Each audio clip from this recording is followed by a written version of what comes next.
A month later, the diagnostic testing labs still have those 3 requests outstanding because the government hasn't done any of those things they asked for. Our testing numbers right now aren't even going up on a daily basis. The number of tests being processed each day in the United States is flat or even down within the last few days over the COVID tracking project. I mean, I've heard all this talk about opening things back up and what day we're going to be opening things back up. What do you need in order to open things back up? You need to have a whole bunch of stuff in place if you don't want to just go back to putting tens of thousands, if not hundreds of thousands of American lives on the chopping block.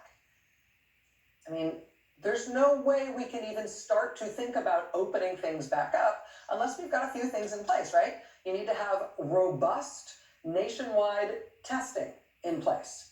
A robust nationwide testing system that allows for widely available, easy screening for this disease.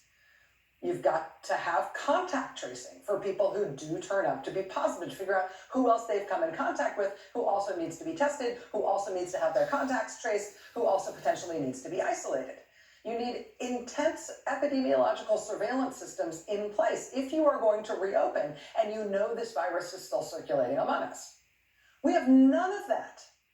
None of that.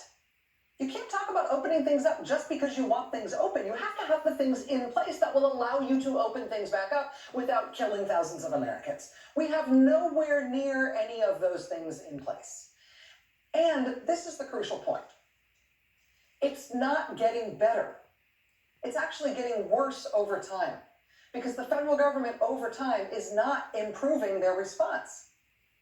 We're not getting more testing. We have less testing.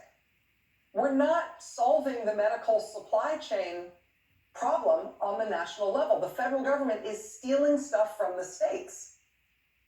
That's their plan right now. That's a bad plan. The states are paying 3, 4, 5, 6, 7, 8, 9, 10 times what they used to be paying for some of these supplies. So they're spending that money, and then the federal government is coming in and stealing them. That's how we're dealing with our medical supply chain crisis.